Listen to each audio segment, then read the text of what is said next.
Hello and welcome to the Darlington College podcast, the Learned It, Living It podcast, the podcast that delves into the stories and the happenings that take you throughout the college. There's loads of different things going on and we are delighted to be joined by guests on this episode. Today I have some former students, some alumni, who studied the Chartered Institute of Procurement and Supply, or do you say CIPS or is it CIPS? CIPS. CIPS. So if you hear CIPS, it stands for the Chartered Institute of Procurement and Supply, and you did the qualification at Darlington College. So who are we? If we start with yourself, please introduce yourself and also tell me when you did your course at the college. Yeah, so I'm Claire West, thank you for having me. And I completed my course in 2022, or maybe it's 23 actually, I think it was, at Darlington College. And did you do that remotely in the classroom? What did it look like? In the classroom, for all of it, yeah. There was a stint over COVID where it was on Teams, but apart from that, it was in the college, yeah. And was it alongside work? Yes, yeah, working full time. So you're working full time, part-time course, day a week, day a month? What was the situation? It was one day, one afternoon in college, a week. Okay. And then there was obviously your homework you did on top of that. Yeah. What was it like getting homework again? Strenuous. Absolutely. Particularly over COVID and having young kids and stuff as well in the house. But apart from that, yeah, it was fine. Brilliant. Please could you introduce yourself? Yeah, so I'm Michael White and I completed my level 6 CIPS last year, 2025. I did the apprenticeship route for level 4, so that takes a little bit longer. And with that, I actually got a full day of day release. Right. Rather than just the sort of the half-day sessions, which I believe would have been what you had, Claire. Mm-hmm. And yeah, it was very similar. It was in the classroom all of the time. Luckily, I started after the COVID problems, so didn't have to do any of it fully remote. And yeah, really enjoyed it. Brilliant. And finally, could you introduce yourself? Yeah, I'm Alex Harris. Studied here at Darlington from level 4 to level 6. Started in 2018, 2017 maybe, finished in 2020. Okay, so thank you for joining us today. It's great to have you in. I've got a load of questions on my sheet of paper in front of us and we're going to dive straight into it. So I think, obviously, you were all working when you were already doing, when you came to the college to do your courses. Mm-hmm. Alex, start with you, because you were the first chronologically the first on the course. What were you doing in your career before you came to do CIPS at the college? I started in supply chain back in about 2013, and as everyone who I've ever met who works in procurement or supply chain, you fall into the role. I don't think anybody leaves school and said that they want to be a buyer. Maybe some people do these days, but certainly not back then. So fell into the role and did it for about 5 years maybe, and got to the point where I felt like I needed to progress my career ideally into a management or more strategic position.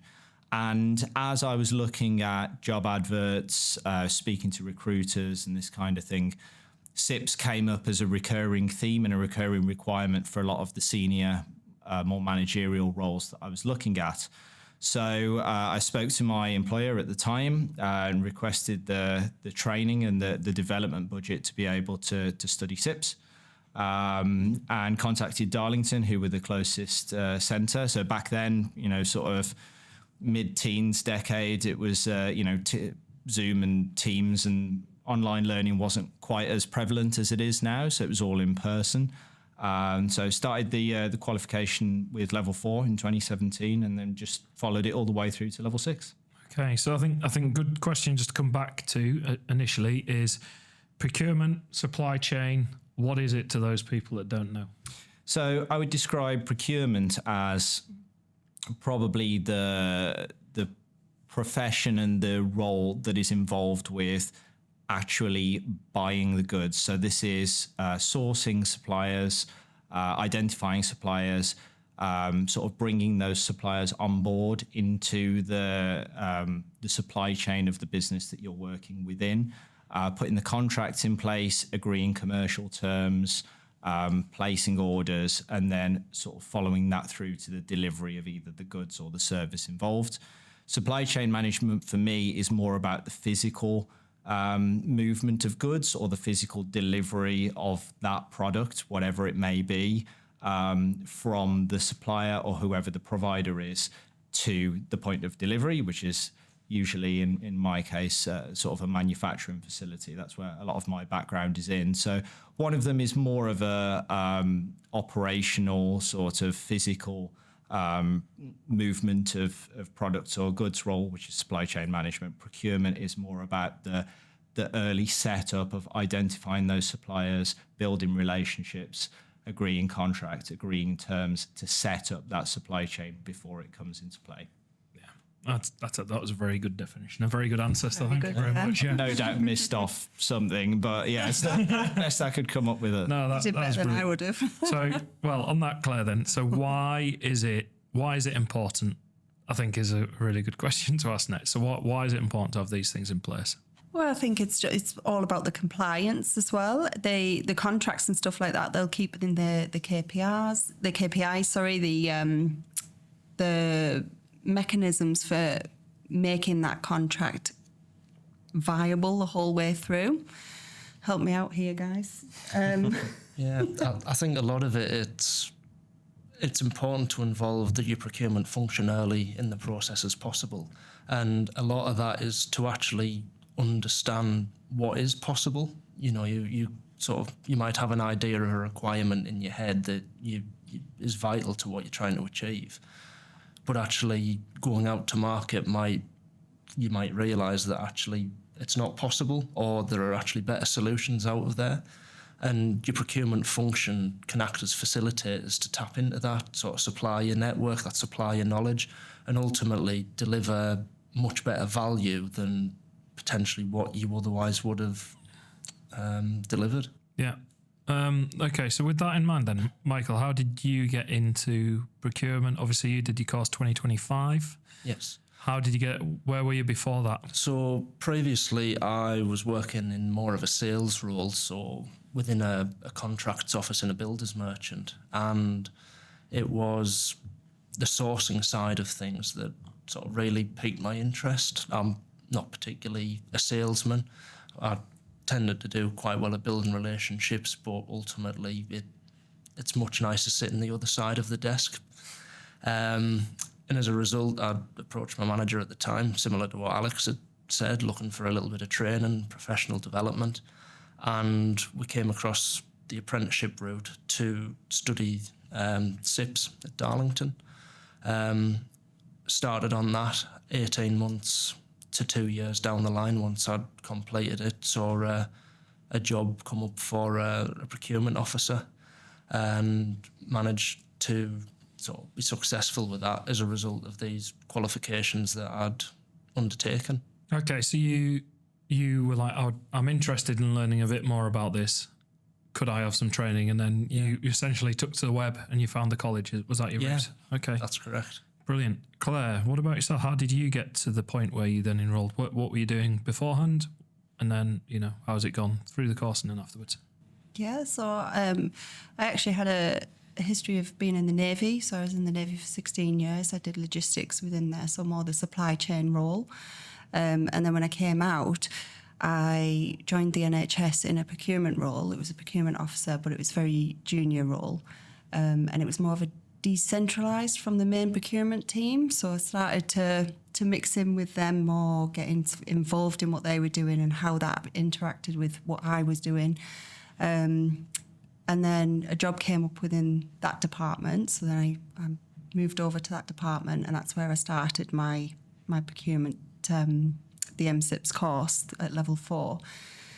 From there, I worked my way up from a junior procurement officer right the way through to a senior procurement, a senior buyer it was.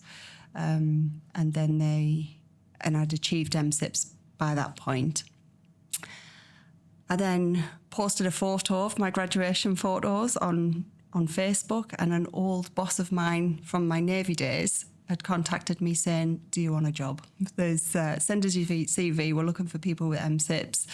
And the rest is history. I'd moved over there about 3 months later. Right, okay. Yes. Wow.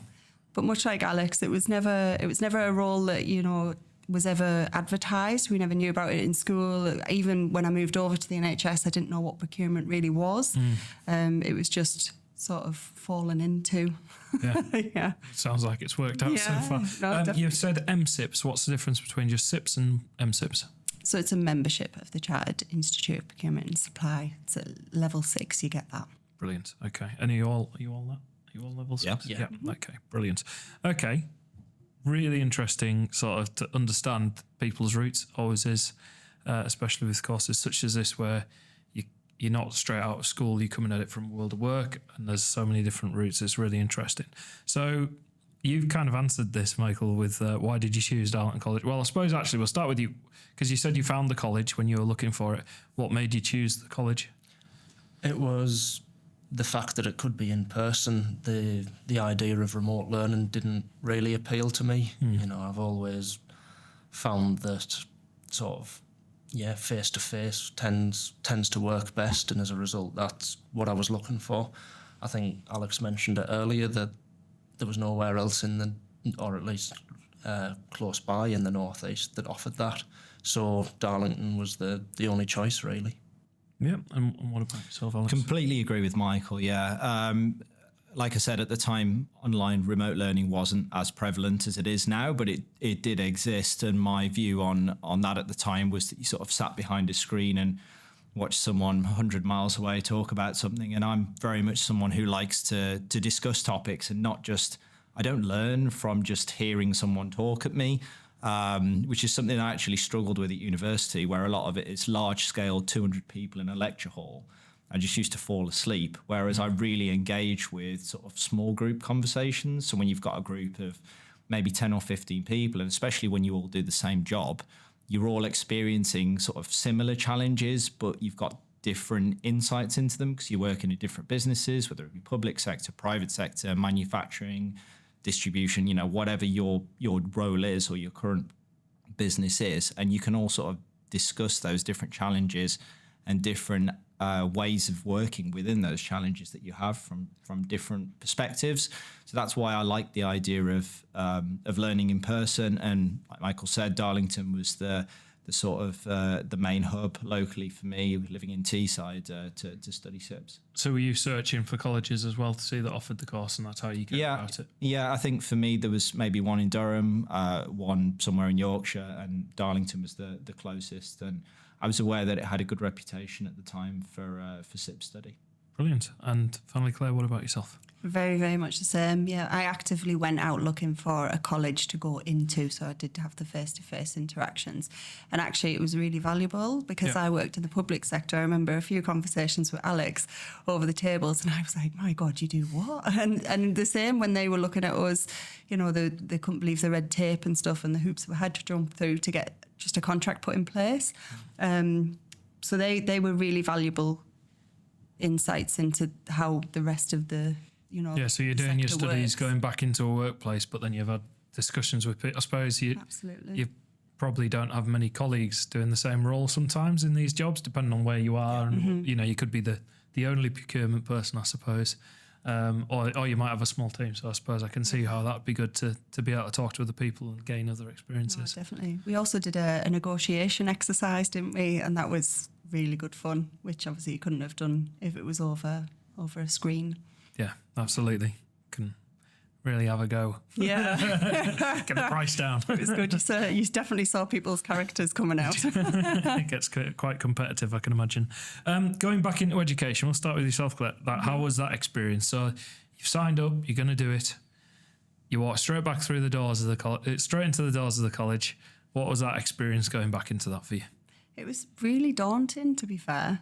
Really daunting. You go back and there's all these young kids around and you think, oh my God. But then actually when you walk in the class, everyone was like, you know, around our age, like they were all quite mature students. Everyone had a job. Everyone was doing something really interesting. So you settled in quite quickly. So that was fine. The workload was next level for me. I had a 2-year-old at the time of starting this, so that and I didn't understand that you were trying to study and should let you get on. no, definitely not. I remember asking him questions, and I ask him a set of questions every year, and one of them is, what's Mum's favourite thing to do? And when he was about 5, he turned around and said, work. Oh, it's like a knife to the heart. But yeah, it was hard work. There was a lot. You had to put in a lot to achieve what you needed, or at least I did. I mean, some people it came easy, but for me, it was a real struggle. Yeah. How did the college sort of support you with that then?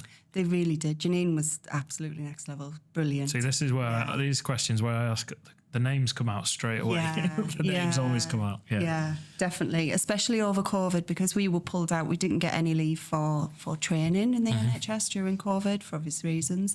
But when I went back to the class, there would be modules that, you know, the class had already taken, or they weren't doing until the following year or whatever. And Janine personally did one-to-ones with me and got me through that, which was amazing.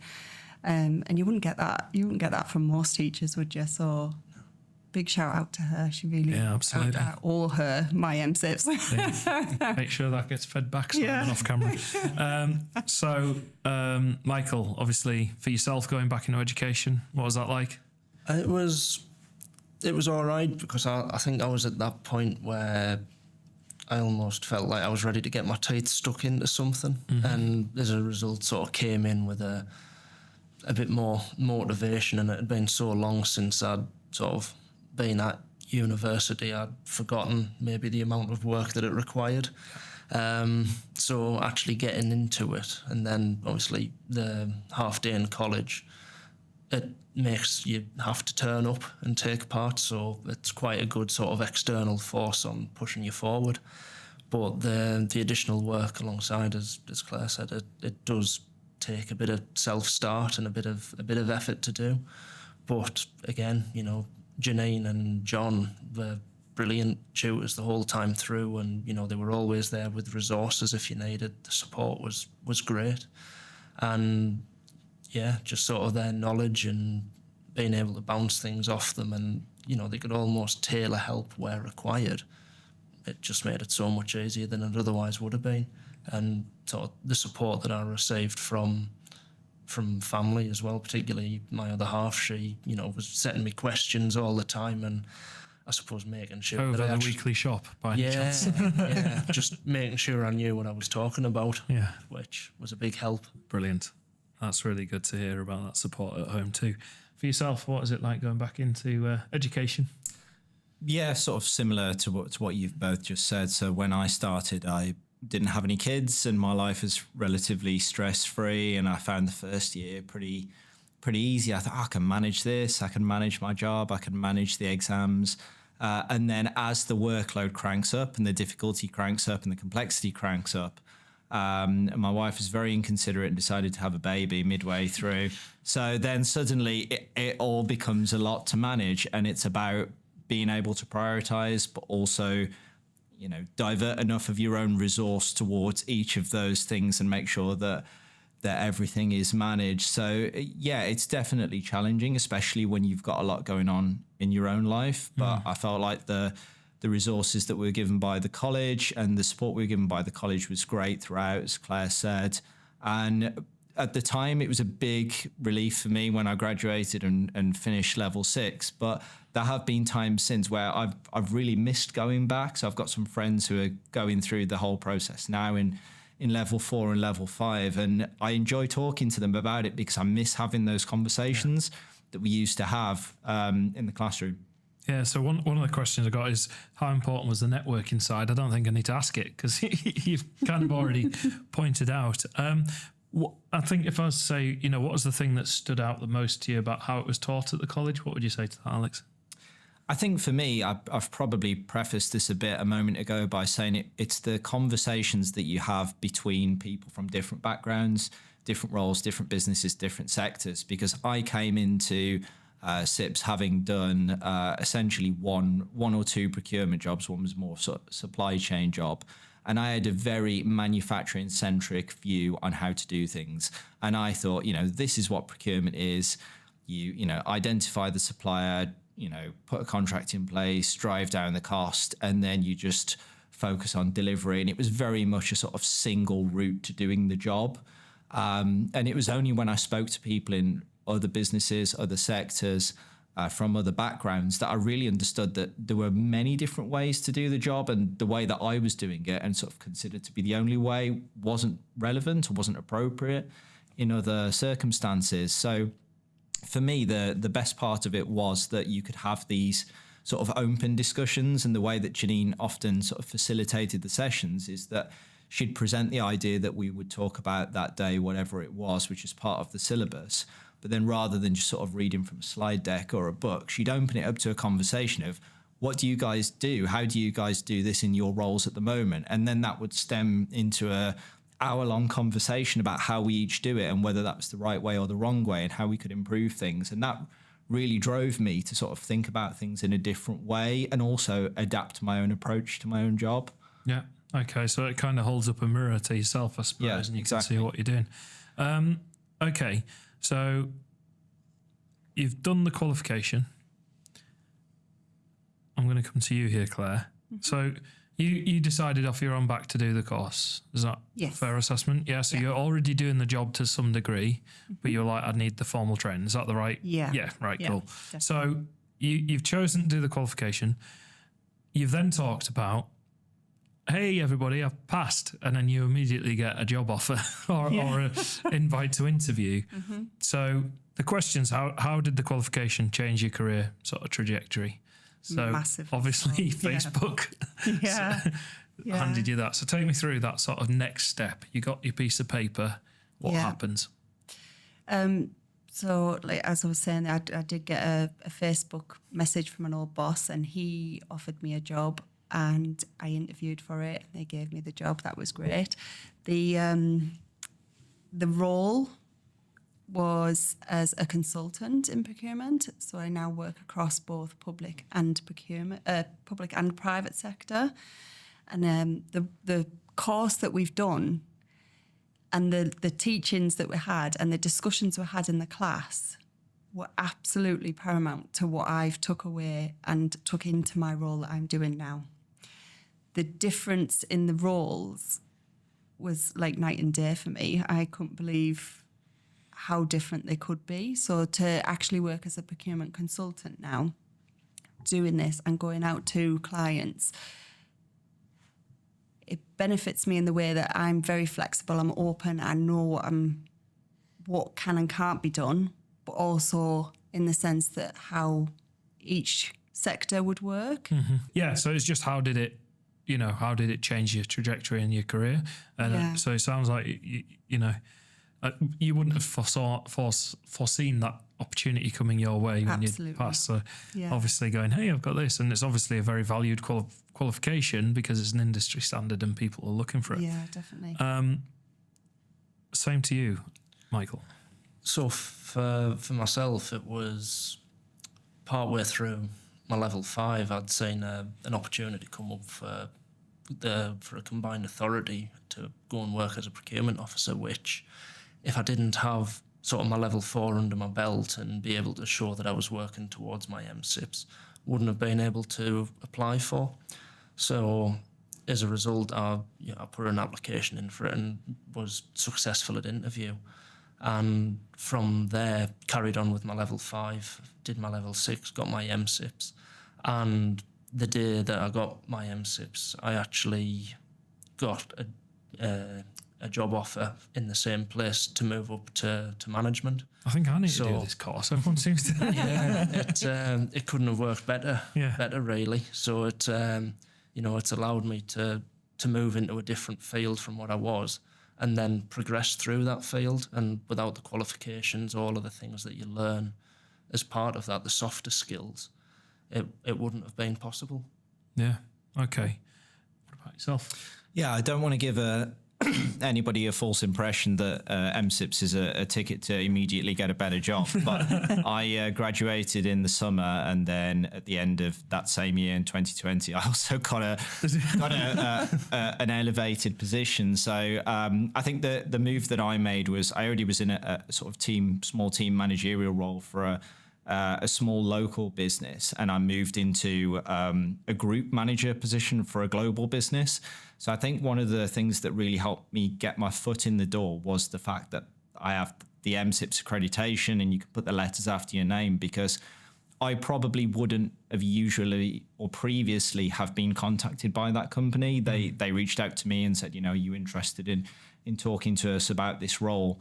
And like Claire said earlier, it wasn't a role that had been advertised. Yeah. So it's not something that I would have been able to apply for. They probably wouldn't have reached out to me, but having the accreditation gives you that baseline sort of legitimacy that people see it on your CV and think they've done 3 years of pretty rigorous study and exams and qualification to get to the level where you could say that you have this.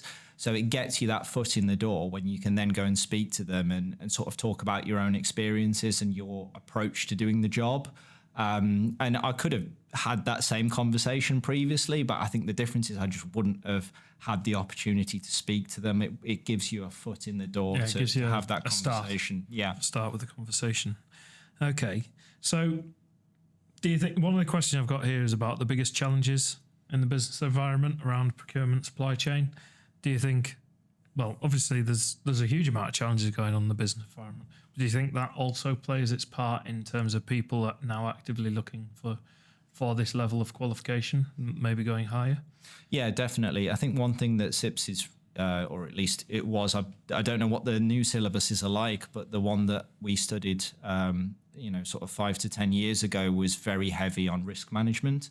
So it was about sort of identifying risks in the supply chain, identifying supplier risks, evaluating those risks, appraising those risks, and then putting strategies in place to manage them and mitigate them where possible. And as you've seen in the last 5 years with the war in Ukraine, the current crisis in the Middle East, there are constant geopolitical, macroeconomic factors that are affecting manufacturing supply chains, which affect me, but also just any business in any environment are being affected by, sort of increases in commodity costs, oil, energy, all of these different factors that are affected by huge geopolitical crises really sort of distill down to business level and also to consumer level. And I think one thing that CIPS gives you is this risk management outlook, if that makes sense, to sort of identify risks as they're happening and to think how that could potentially impact your role and your business. Yeah, so the qualification helps you deal with that, process it, understand it, and then what action you should take. Yeah, exactly. Okay, brilliant. Okay, so that answers my have global issues question affected, which is really good. But I think for you, Michael, what skills specifically do you think you've gained and sort of built on by doing your qualification and training? I think particularly a lot of the softer skills, so it's those people skills, it's actually understand and how to sort of deal with people. And, sort of going back to the time in college, and it's been touched on by both Alex and Claire, it's those sort of almost seminar-style group discussions. You're learning from each other's experiences, and you're almost able to be a bit of a magpie and take away the key bits that you really want and, learn from their experience so that hopefully you don't make those same mistakes. So yeah, it's probably a lot of the softer skills and ultimately knowing when you do need to ask for help. Just because you've got your MCIPS doesn't mean that you know everything. You're always learning. You've always got to have that thirst for knowledge. But being able to connect with people, quite often there will be people either in your organisation or that you are connected with that will have those answers. And it's just about having the confidence to reach out to them and ask. Yeah, absolutely. I think even with all your training, Yeah. that's still okay to do. And I think that's a really valuable way of looking at it. I think for yourself, Claire, you talked about working across private and public sectors. So, how's the course sort of shaped you to lead the teams and influence? I imagine sometimes people are coming to you to ask you questions, and you're the one that's got to kind of provide an answer. So, how's the course helped you with that? It's given you that strategic view of everything. It also helps in the influencing the stakeholders. If you know what you're talking about, they know that you're competent and you know what you're talking about. Yeah. Then they they happily let you lead. They'll let you influence the situation slightly. Obviously, you still need their approval and stuff to go off, and you can't go off on a tangent. But yeah, it's having those discussions with them. I suppose, obviously around confidence and things like that. Like, people are coming to ask you the question. In the past, it may have been, does the course help you prepare to some of those decisions that we're talking about, global impacts and things? Does it help you look at it as a bigger picture and make the right informed choices? Or Absolutely, yeah. It definitely gives you the risk that Alex was talking about there. It definitely gives you that risk mitigation type of scenarios that you can go out. You look at the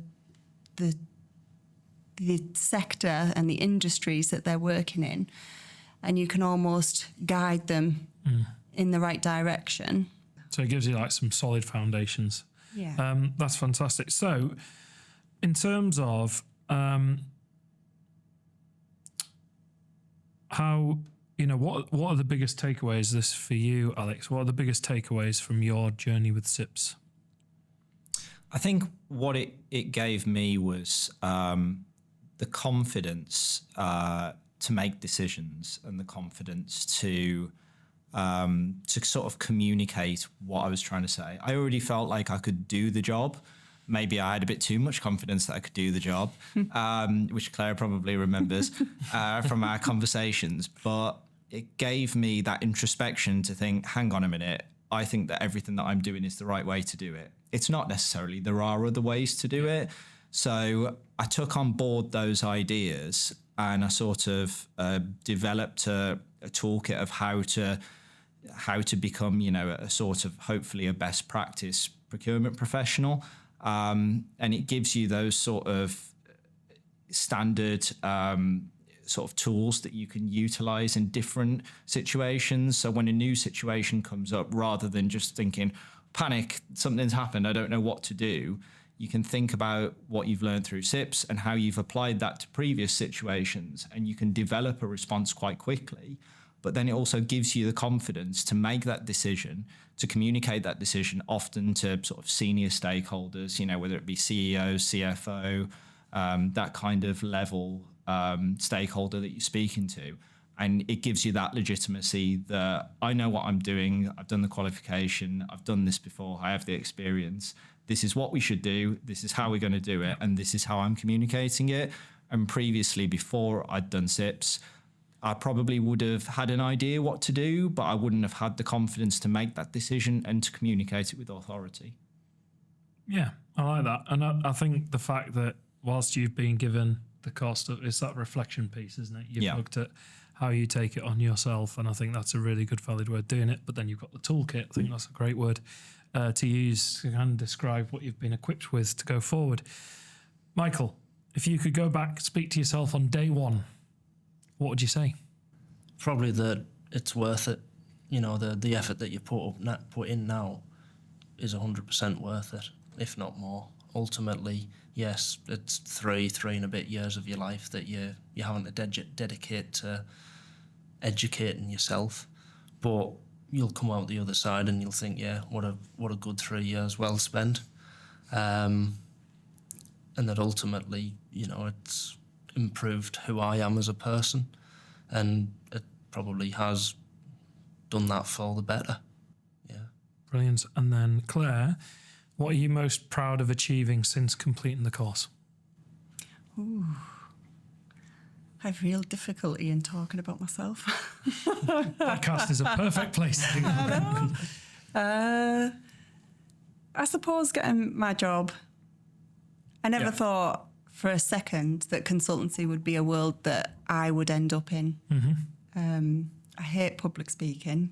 This is like my worst nightmare. Well, you've done really well. So but you put yourself out there. Thank you. You put yourself out there, trying new things, doing new things. And actually, I can do it. Absolutely. Just put your mind to it. You can do anything you want to. Exactly. Yeah. So what I want you now all to do, we'll start with you, Alex, and then just go around. What would you recommend to people? What would you say to people who are thinking about CIPS and talent and culture? I'd 100% recommend CIPS. as a start, procurement is a great profession. And we mentioned earlier on that a lot of people don't know about it when they leave school, and therefore they don't necessarily decide to study it. But if you go into a procurement or a supply chain role, it's a fantastic route to progress yourself, your career. It's a globally recognized profession as well. It means you can travel the world. You get loads of contact with different areas of businesses, different areas of organizations. You can work in basically any organization in the world, because pretty much everyone has a procurement team these days. And CIPS is a brilliant fundamental building block of how to do that, because it gives you this baseline knowledge across the entire profession that you can take and basically utilize in any role, in any organization. So I'd 100% recommend CIPS to anyone who's interested in studying it. I really enjoyed my time at Darlington. I thought the standard of teaching was first class. I thought support from staff was really good. I thought facilities were brilliant. And like I said, I think the biggest compliment that I can pay the college is that I still miss those sessions that we used to have, even though it's like 6-7 years now since I was doing them. And I'd love to sort of go back and do it again, if that makes sense. Yeah, absolutely. What would you say, Michael? I'd say if you're thinking about it, then definitely look to do your CIPS all the way up to MCIPS, because particularly in the public sector, there does seem to be a bit of a skills gap at the moment. Mm-hmm. The lack of sort of suitably qualified people, it does cause problems when hiring. And ultimately, if you've got your MCIPS, even just your level 4, level 5, it shows that you have committed and you have a good baseline. So straight away, it'll set you apart from the rest. And, when people are looking for jobs, it pays to have every edge that you possibly can at the moment. Absolutely. I think that covers off the, if someone was thinking as procurement as a career, obviously the qualification sets you apart, gets the industry standard in place. So I think that's some really good advice. Claire, what do you say to people who are looking to do CIPS at the college? Do it. Absolutely do it. 100%. You won't regret it. I think, like you were saying, Michael, there is a skills gap. I mean, our people are getting poached left, right and Chelsea at the minute. We've got a bit of a retention problem. The jobs are out there. There's plenty full of them. You definitely won't regret it. And as for the college, they're a centre of excellence for a reason. I have no doubt that these teachers are amazing and the best in the country. Absolutely. Brilliant. Well, thank you so much for your time today. It's been really appreciated. And we wish you all the best of luck in your future endeavours. And whether you come back to do another course, we'll have to see.